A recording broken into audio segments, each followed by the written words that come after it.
Hi, my name is Jojen V. Mangelaya, 30 years old, from Cebu, Philippines.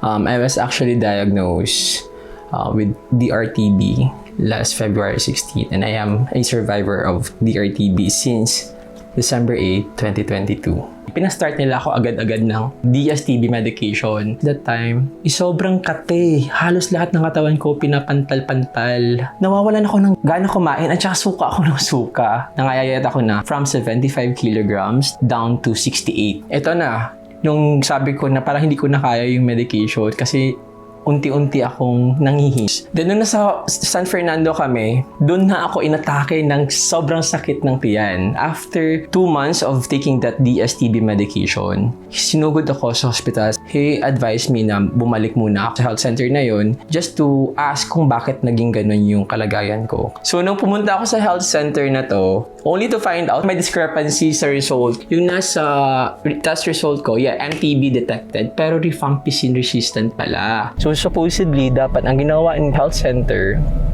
is tinurn over nila ako sa TB Pavilion. So yung TB Pavilion kasi is the only facilities here in Cebu na nag-cater or parang siya ang nag-cater ng mga MDR-TB.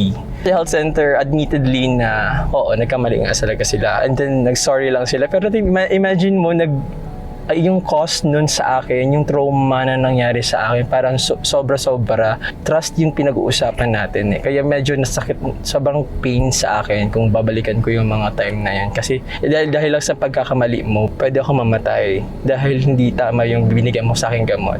Pinastart na talaga ako agad sa TB Pavilion ng SSOR. So while waiting ng confirmatory result, kailangan kong na mag-take ng SSOR. Only to find out na hindi lang pala rifampicin resistant ako. They shifted me into slower. Nag-start na ako ng gamutan. So final, yun na lang yung gamot para sa akin. Mas marami akong nagkaroon ng reaction sa katawan.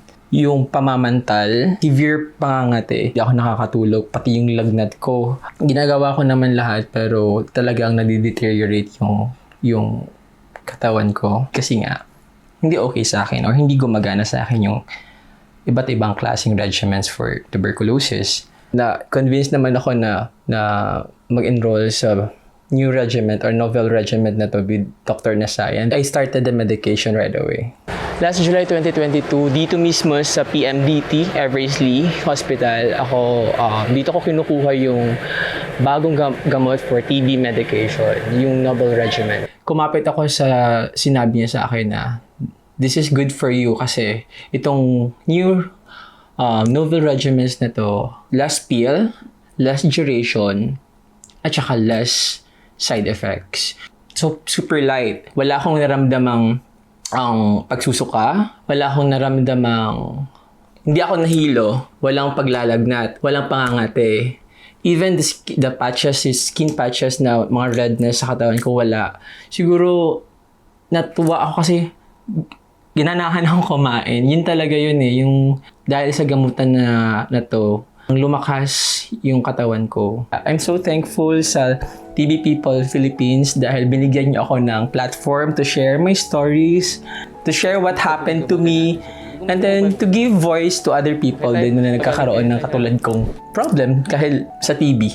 TB is a deadly disease, so face it with a deadly determination.